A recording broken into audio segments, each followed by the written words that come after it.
Hey, what's going on, Taylor Breakers? Welcome to another episode of 7-1 Blitz. I'm here with Doug and DJ. What's up, guys? What's going on? Not much. You guys ever get a raise? And has it ever been worth like $100 million?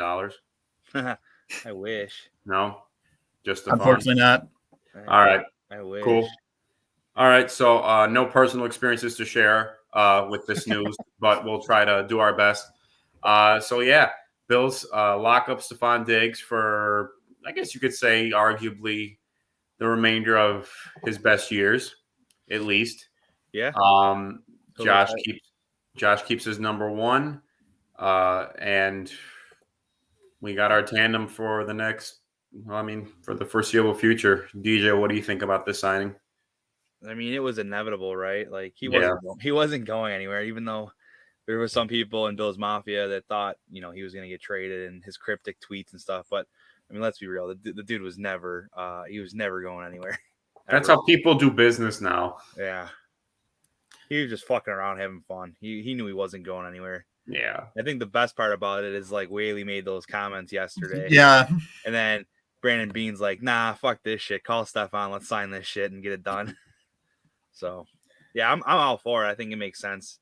It's probably Josh's best years of his career, and then he's going to have his number one guy for those years. So, how can you not like it? And the money's whatever. It ends up being like the fourth or fifth highest annual. It's like 20.7 annually. It's not And bad. there's a ton of incentives too. Yeah. They're like loaded towards like the back end. Yeah, that's fine. Whatever. They'll restructure it a couple times before that anyways to keep people around. I like how players nowadays, they're like holding laser pointers and fans are like cats with these tweets, and like we chase it like, oh my God, he's going to get traded. Something's going to happen, and they sign.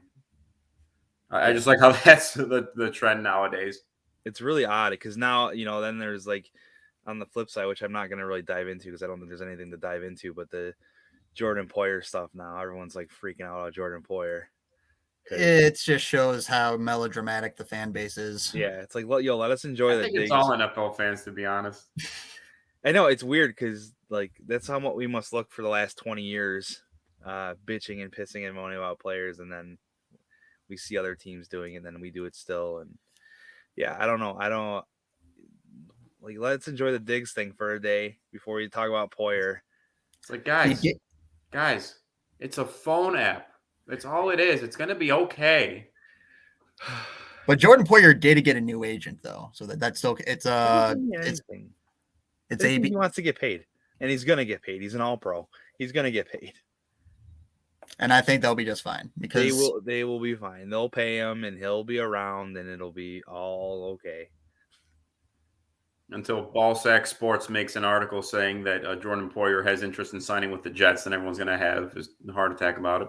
Can everyone block Ballsack Sports? Is that like a thing? Can we just make that thing disappear? People are so dumb to even fall for that shit. No, it'll be over once Doug Whaley talks about Jordan Poyer. Yeah. Once you get done, then everything will be just fine. It'll be like, oh, thank God. Well, we know people watch us. So Doug Whaley, if you're watching this right now, why don't you talk about Jordan Poyer next? Hell, talk about Micah too. Micah, didn't he resign his extension last year? I just saw both them talking about Poyer and Hyde, so it's just like, Yeah. Hyde said if Poyer leaves there, a package really wants to leave with him. Do we dare talk about Tremaine Edmonds? Holy shit. I was just about to bring up Tremaine. We'll get people all kinds of hot and bothered with that kind of talk. Well, I think our next topic is going to rile that up. Yeah, I mean, we know what Stephon Diggs is. We know what it brings to the table. I'm not surprised by this signing at all. And if you are, I really don't know what to tell you. We know what this means for the team, for Josh, for Stephon himself. I really don't have much more to add unless you guys have something you want to say about Diggs or the contract or anything. Diggs, good receiver. He will retire as a Bill. Contract. Now, wait a minute before you start spewing that controversy, all right? You have at least 2 confirmed sources for that? 3. Okay. My glasses. My Buffalo Bills helmet and my asshole. Wow. Wow. Okay. All right. Well, Moving on. This is Twitter After Dark now, so that's great. The sun's still kind of out. Just a little bit. So yeah, I mean, good contract, good for the team, good for the city. He'll be still a Bill when that new stadium opens. Let's enjoy it. It's been a great offseason so far, and it's only April. So now let's get to the best part of the offseason. Wow. Yeah. If the honestly, forget the season. If we could just draft once a month and just simulate the gameplay, that'd be awesome. I'd be absolutely 100% down. No, hear me out. A draft after each week. Like week 1, you have to redraft. Week 3, then it really turns your drafting skills into an absolute needed. So just a little bit of a rundown of how we're going to do this. So we're each going to give our first 3 picks for the Bills draft. This isn't necessarily what each of us like. This isn't necessarily all of our first choices. We all wanted to go in different directions, so we're not all saying the same thing. So, like for example, if Doug goes one direction with his first pick, don't expect me to go in the same direction, even though I might somewhat agree with him. We just want to bring some versatility to this and just explain the different directions the Bills can go in this thing, because you really never know with these things. So with that, are you guys ready? Yeah, I'm ready. All right. Am I up first? Yes, you are.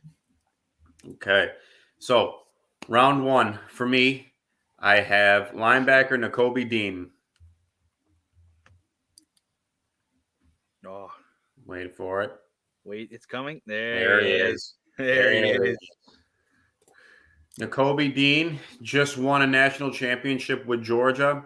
This year he had 6 sacks along with 2 interceptions and I think 72 combined tackles. He really had a breakout year. He was a big part of that Georgia defense that won the national title. They're going to have a lot of players go to the NFL. Bills could go in a few different directions with this pick. I'm not saying linebacker should be the first thing that they should address, but at the same time, if that's the best player available and he's there and you have those question marks about Tremaine Edmonds like we just discussed, and you let go of Klein not too long ago, I know these are kind of different types of players, but at the same time, still at the linebacker position. He's a run stopper. He can blitz from the middle if he wants to, and he could cover running backs out of the backfield. He's a shorter guy. He's about 5'11", so kind of the opposite of Tremaine, who's kind of this huge, like, freak of nature type guy. But that might be better for covering running backs out of the backfield who are maybe a little smaller and quicker and just being able to tackle them.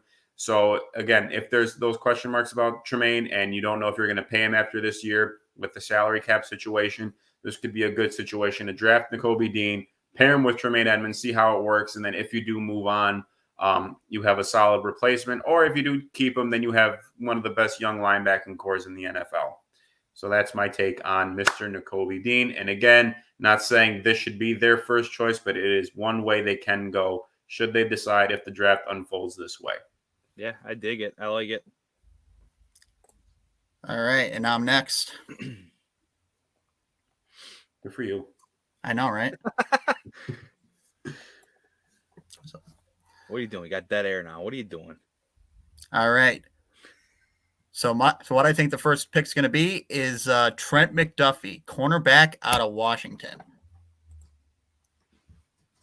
And obviously, I kind of went with what most Bills fans is like a no-brainer because, like, I think right now corner is like our number 1 position of need. You know, Tre'Davious White's not even going to be back until who knows when, middle of the season, maybe a few weeks in.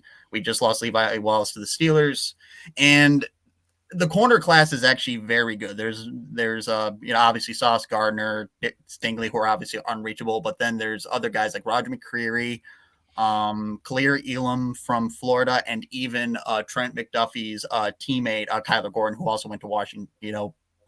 And the reason why I chose Trent McDuffie was because he was the most versatile out of all the other picks. Not only was he great in man coverage and zone coverage, but he was fantastic. He had the best grade in run support as well. So he could play as like an outside corner. He could play in the slot. He can play in the nickel, and he can even go down there in a safety role as well. And I think that would be the best direction for the Bills because like there's like so many questions for like this corner room right now with White being out there. I think you really want someone where worst case scenario, knock on wood, that someone does get hurt, he can just go right in there and fit in whatever position that Bean would like him in. And the only weakness that he, from what I was able to find, was like his wingspan. And that kind of comes into effect where like there's long balls and then he can actually, where he doesn't really have like the length to like stop like those contested catches, but he's young and he has all of his skills kind of make up where he has the framework and like the footwork to really make up for that. And plus he's still young and he can absolutely develop those skills. And I just think that it's an absolute fit. I think it's a player that Bean especially likes. And the last thing about him is that like he only has 2 picks. He only has 2 picks in college football. And people are going like, what the heck? Where's that? But that was because against Washington, teams did not throw against them because that's always been Washington's like bread and butter, having great corners and safeties. And like their fronts, all they did was run the ball. So like he really didn't really have that. There weren't really that many chances for him to intercept, but when he did, he looked fantastic. So I just think it's a great fit, and that's kind of everything I have to say about him. DJ, before you go, I think people learned with Trevon Diggs. Yeah. That interceptions don't always tell the story. You could have a lot of interceptions, but let up the most yards at the same time. And then you look at guys like Jair Alexander, they don't get a lot of picks, but they allow like 30 yards on the entire year because no one throws to them. I think people learned that this year. So that's something to always take into consideration with that position. Yeah, that's the last thing, because Kyler Gordon statistically had a better year than Trent McDuffie. That was because he was throwing more too. So, yeah. So he's still a great player, but I think Trent McDuffie is more polished and more NFL ready. All right. Well, you guys know, before we throw my pick on the screen, there's no way my analysis is going to be anywhere near as in depth as that. So, mine is good. That's good considering this is the most controversial pick. I'm not going to back it up with facts at all. It's all right. It's an opinion. It's coming. My pick, obviously, everyone knows I beat the drum last year for Travis Etienne. This year, it's no different. It's going to be Breece Hall. The only thing I can say about him is I would compare him to, Joe Mixon. I think he's really comparable to a Joe Mixon type back. Last year he runs for 1,400 yards and 20 touchdowns.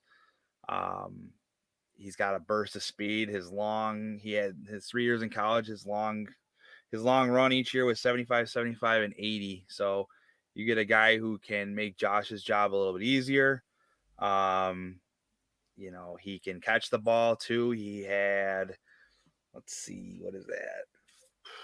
Like 70, 80 something receptions in college, for like a total of almost like 900 yards, in 3 years.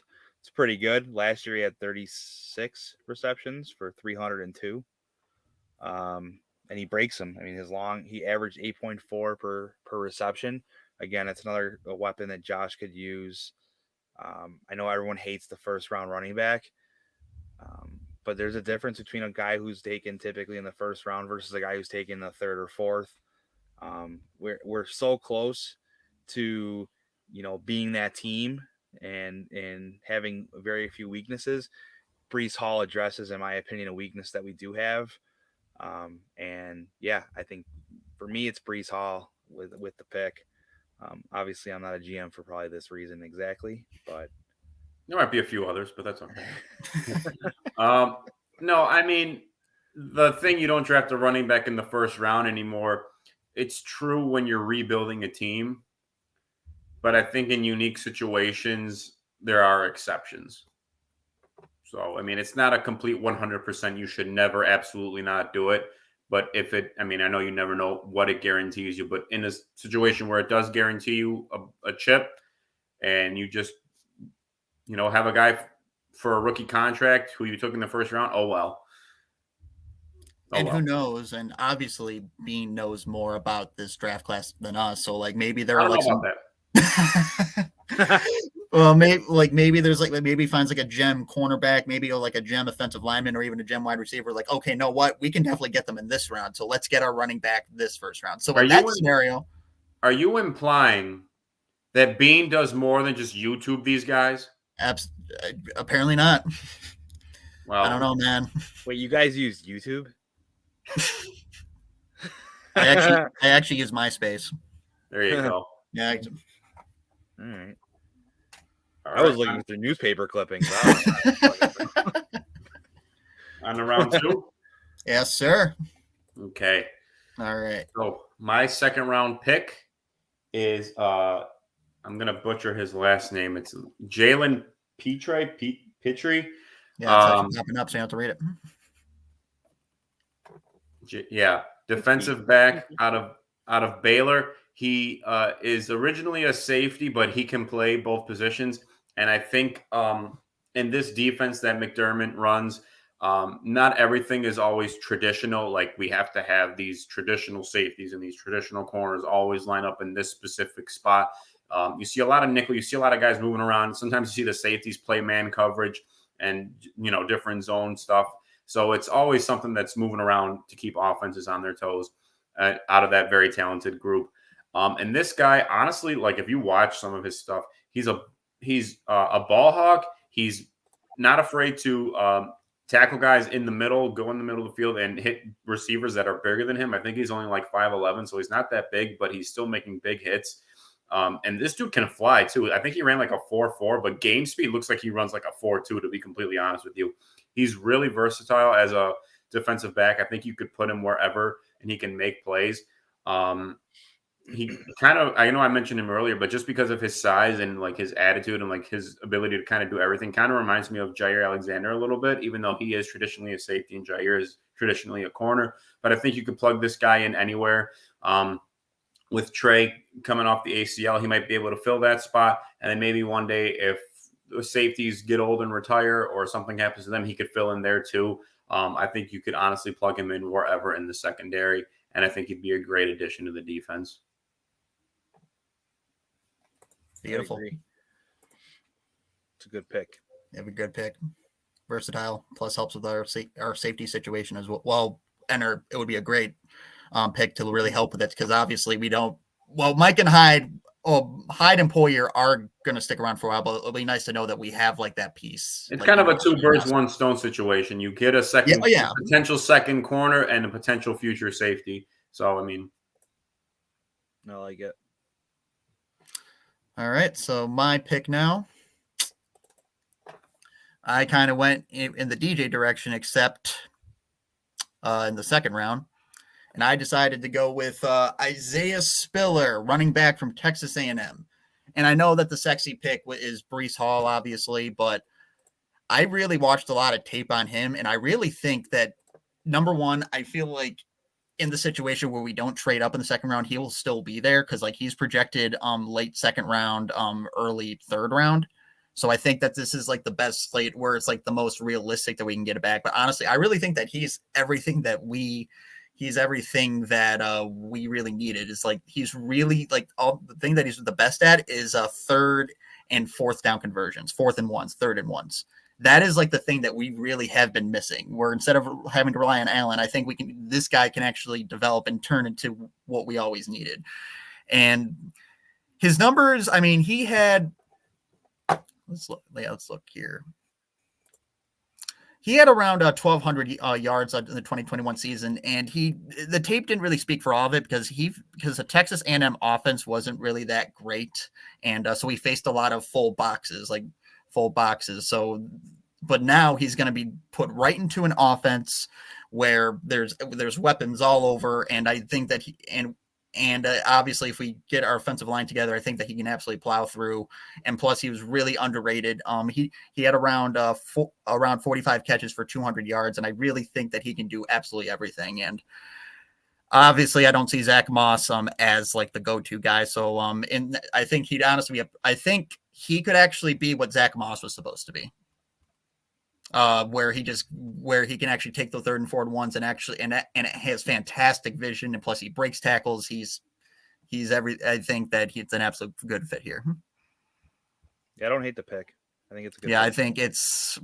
I think it's really like I also wanted to choose Kenneth Walker here, but I think Isaiah Spiller had a bit more of a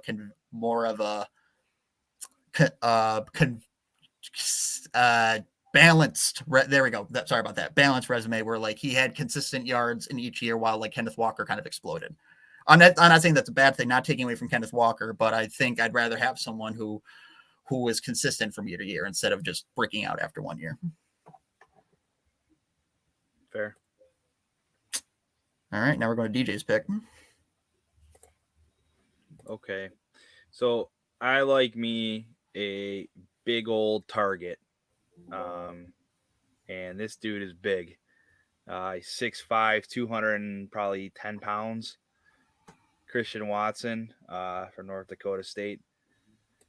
Just a huge target for Josh. I feel like, I know Gabe Davis came on, and did what he did in the playoffs and all of that, but I really do think we need maybe one more weapon for the future. I think this guy, he fits the bill.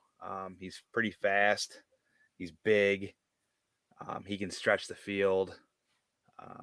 Like his long last year was 85 yards, so he can boom too. So I don't know.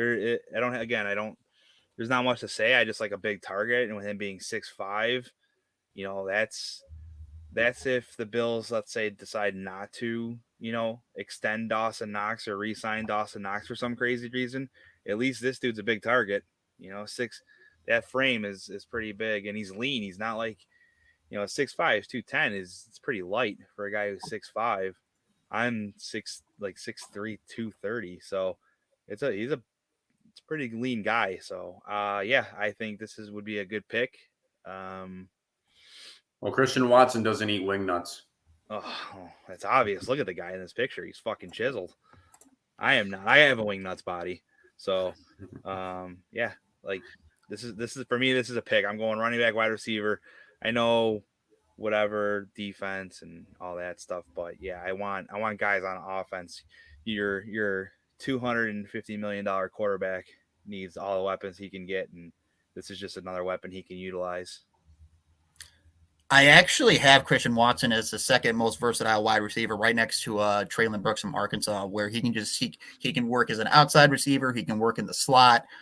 He's a great route runner. He can catch those contested catches. So yeah, I really do love this pick too. Here, before we go on, we got Joey on Facebook saying we're moving up and taking Hot Sauce Gardner in the first round. So what do you guys think? I mean, this has been it's been talked about. I mean, I don't know. I mean, would that be great? Yeah, but I see some mocks where he goes 4 to the Jets, or like anywhere from 4 to I just don't know what the price would be to move from 25 into the top 10, and how much is he worth to let's say, I mean, you're probably shipping off your next year's first round pick to go with it. And if, first of all, the Jets will not give you the pick, that's for sure. So if they intend to take him at 4, you're done. Yeah. But anything after that, you're giving up this year's first for sure, next year's first, and probably additional stuff. So I don't know. I mean, would that be great? Yeah, but I don't know if it matches the price that it would cost. Yeah, I'm with you there. I mean, I know there's been talk about them getting maybe rid of, trading at maybe Epineza or one of those defensive ends, because we're pretty loaded there now. Obviously there's always the idiots, I will say, in Bills Mafia that think we should trade Tremaine. But yeah, I think yep, see, he just said, or Tremaine or Cody Ford would do it. Yeah, I think, realistically, yeah, Tremaine and probably this year's first would probably get it done to move up to that spot. But I don't know. Are the Jets willing, like you said, are the Jets willing to give that up and, get rid of a guy that they probably are going to need for the next at least 6 years, because we just signed Stephon Diggs to an extension. They need someone that can cover these guys, because with Josh being the quarterback in this division, I would imagine AFC East, other teams in the AFC East are going to go heavy defense this year in the first round. to Wait, add, so add some was his talent. question? Was his question, would we do it if it involved the Tremaine or Cody Ford in the trade? Was that his question? No, I think he was saying that it wouldn't necessarily be multiple first round picks if Tremaine came on, or if Tremaine in this year's flip flop. If we give up Tremaine in this year's first, Well, you got we could go other teams are going to know he's got an expiring contract, so they know they're going to have to pay him. Like that's also like the roll of the dice with that one too. Is you're going to have to extend Tremaine if you're trading for him. You got to be pretty sure you can extend him before. And then if you trade him away and then you use that to acquire a corner, and then you don't have that first anymore to replace Tremaine. I mean, you could, whatever your opinion is on Tremaine is your opinion on Tremaine, but having Tremaine is better than having absolutely nothing there. So all of a sudden you have to replace Tremaine with a fourth, fifth round pick. Something. And there's no guarantee that they're not going to do that. You can't say like, oh, Matt Milano, you're not going to always get Matt Milano in the fifth round. So, I mean, it's an interesting take. I mean, if you do somehow end up with Sauce, I mean, great. Again, if the Jets intend to take him at 4, forget it. And then other than that, it would be very pricey. Plus, I don't think it's in McDermott's and Bean's philosophy. I really don't. Like, yeah, we do. I mean, I even say that our number one need is corner, but look at the cornerbacks that we have now: Dane Jackson, Taron Johnson. They're all like mid-round guys. Like they're all mid-round guys. The only standout. But yeah, Levi Wallace is a freaking undrafted guy. So they're able to choose. Yeah, this is a good point that Tremaine, I'm assuming he's talking about Tremaine here, but he's going to price himself out of Buffalo. And the more accolades he gets, the higher the price. So this is actually a really good point. We don't have the money to pay everybody. So I do like that point that, if Tremaine could potentially play himself out of Buffalo. I mean, I think you can. I mean, I think Tremaine is definitely shoppable if that's what you're thinking of. And would teams want Tremaine and are willing to pay him? Teams with money, yeah. But I don't know if it's at the price of like, hey, we'll give you our top 10 pick for him. Yeah, and I know there's other stuff that will go in it. Like the Bills would obviously include pick 25 with that. I'm not saying it's impossible, but I'm just saying that's what other teams are going to be taking into consideration is his contract situation. Yeah, and I also don't know how stoked Bean would be to trade. I mean, if I'm Bean, I'm not trading him in the division. I'm trading him. Right. I've seen the Giants is another popular one because they have 2 first-round picks. They do. Maybe that's where we'd send a guy like Tremaine. I would not send him into the Jets. That's for sure. No, that trade just wouldn't happen with the Jets. Don't want us with Sauce, and the Bills don't want the Jets with Tremaine. Yeah. So, yeah. By the way, guys, so I don't know if any of you guys will follow the channel NFL Throwback on YouTube. It's honestly really great. You can watch like older videos, but they actually had a video talking about the hits, busts, and mez of the 2018 draft, right? And Tremaine Edmonds, they said it was a hit. And they not only mentioned the Pro Bowls, but they also mentioned that his missed tackle rates are that it's like he's really good at getting to a lot of tackle for losses, passes, defense, interceptions. Like everyone else is saying that the pick is a hit. It's only because that they're comparing him to Darius Leonard and the Roquan Smith, who are absolute ballers. Like he's a good player. All right. Maybe not an amazing player, but he's I don't know why. I think people are hounding on it too. They're looking for something that really shouldn't be there. I think he's like an enigma though. He's so like athletically gifted, right? He's like this freak athlete. He's tall, he's lean, he's fast, he's all these things. But I think anyone that watches him play, you can see there's definitely some mental lapses. There's plays where he looks lost or he doesn't read it right, and it does question. Does he have that it factor that that you really want out of your middle, these elite middle linebackers, and he's good. I'm not going to sit here and tell you he's not.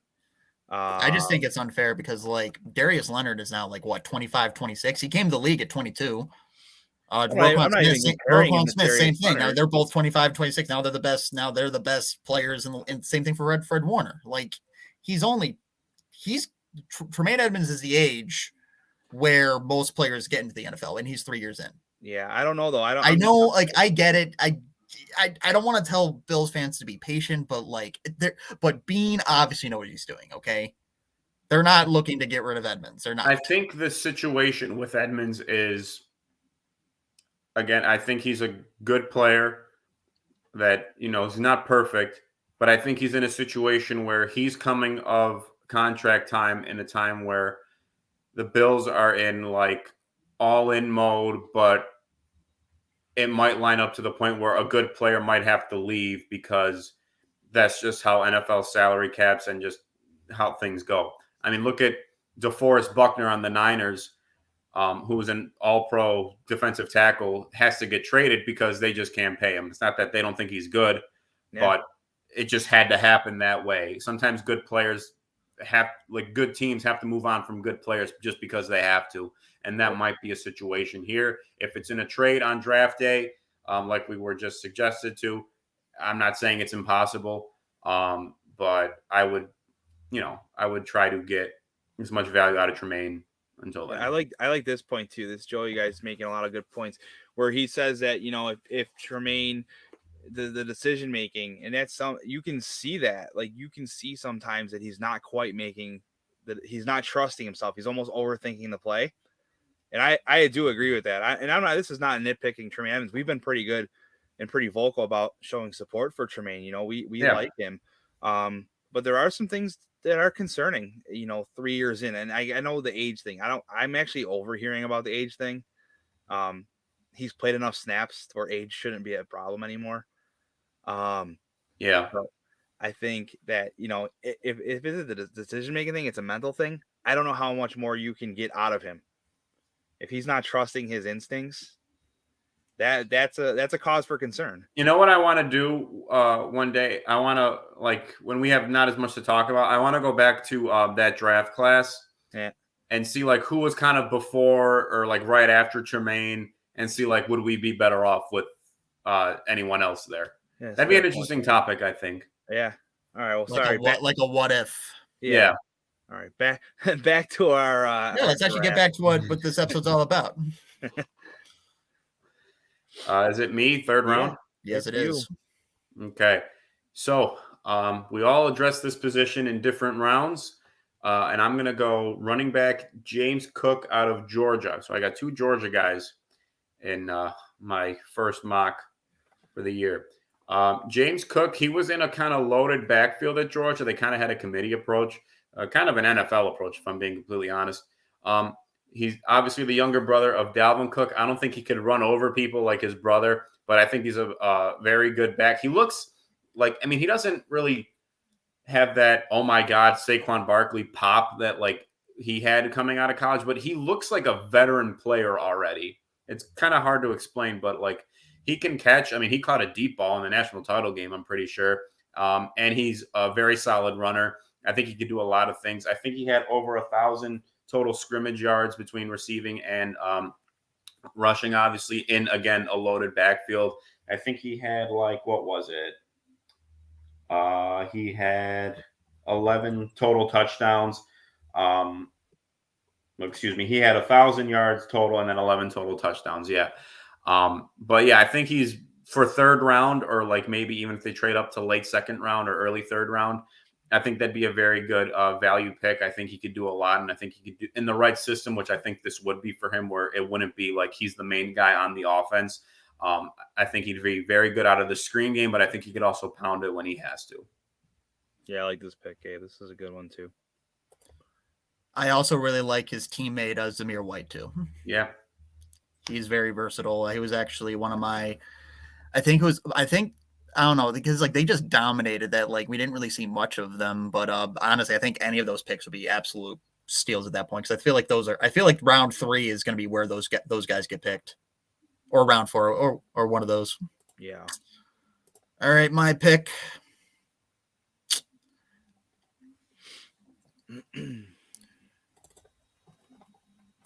So I decided to go a more practical route. I actually went offensive line. Chasen Heinz out of LSU. And the whole reason why I picked him because he's ranked around the 3rd or 4th round, and his strength all across his college career was his run blocking. And if there's one thing that our offensive line really needs to fix is run blocking to help move the sticks and to become more of a balanced offense is what we have to be. Because while I didn't really his pass blocking is still good, but I really think that they're going to go in the direction of that because Josh Allen, while pass blocking will be great, but like because of his mobility, they can kind of like go like, no, what his pass blocking skills needs a little bit more work, but it's completely fine because we have Allen who can like run around and do what he he improvises and all that. And the only thing that really hurt him is that his size, but I really think this is more of a more developing pick because there's a chance because I don't think that he would start right away because obviously we just re-signed Ryan Bates and we just brought in Suffolk from the Titans, but I really believe that Suffolk was only like, was just for we need a pure veteran on the line. And that was like the reason why we picked him up. And he had and so I love Suffolk, but he had a lot of injury issues and there's no guarantee.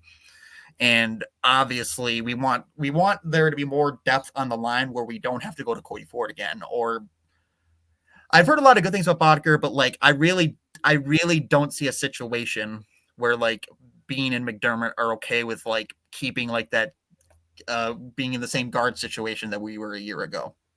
That's no discredit to Bates. That's no discredit, but I think they really want depth in this situation. And look, we picked up Spencer Brown when we technically didn't even need a tackle because we thought Darrell Williams was going to be that guy for the future. And now look how that turned out. So I just think he's going to, and plus like he's plug and play. He just he fell because due to some injury issues, but all like these scouts are saying like this guy is going to be an absolute steal in the third round. Anything, guys? I got nothing on that one. No, fuck you. I don't want another fat fuck on our team. So wow, Jesus Christ, the disrespect. Disrespect. Imagine that Chasen Heinz is on Twitter. Then he's they're talking about him. They called him a fat fuck. That's just nice. That's true. Everyone does watch it, so that I definitely he's probably watching. Sorry, Chasen. Sorry. Yeah. Oh, and Jalen from Baylor. If I know you're watching too in Texas, I'm sorry I mispronounced your name probably. All right. If no one's got anything, I got my last pick. Okay. My last pick, I did decide to go on the defensive side of the ball here, with Cam Taylor Britt, the corner from Nebraska. I feel like this might be a little early to take him, but that's something we can talk about for a different day. I like his size. He's 6 foot, 200 pounds. He hits, he tackles. There's just some stuff. This guy to me, when I watched my YouTube videos of him, he just stood out. He just seems to kind of have that like it factor you look for. I think, a lot of people have graded him a little bit deeper in the draft than where I'm taking him. This would be the third round. So, I think he's projected like late third, early fourth, but I like him here. I think he fits, hard-nosed football player. I like his size. I like his 6 foot corner. So I don't got much else to say about him. Just give me a big corner. I like big bodies, if you can't tell. I love it. So I'll watch his tape.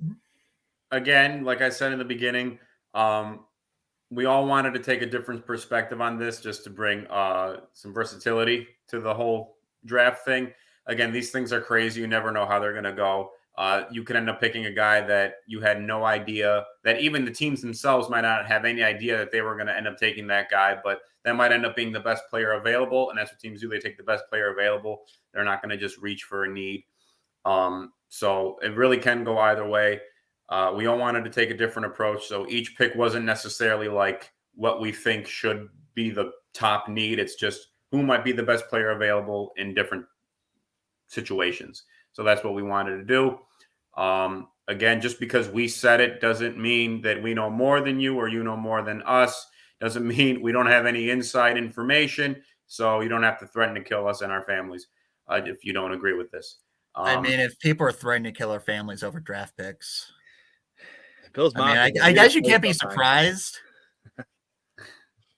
But actually, Thank you to Joey for interacting. We like that. We want more of that. If you guys are watching, you want to ask questions please right on the live stream, please go for it. We insist. And if they trade up for Sauce, Joey, you get to come on the show. Yeah, 100%. Yeah, we'll let him come on. We can't give you any money, though. You get to take Doug's spot for a week. I love it. But yeah, yes, I mean, but you do get to come on the show. Yeah, and it's fun because, like, this was a good take and all that and different perspectives. I think next week when next week we're gonna do picks 1 through 16. We're gonna do a no trade mock draft over the next 2 weeks. Just because we don't want to have to keep you guys, who's gonna watch a live stream for 2 hours.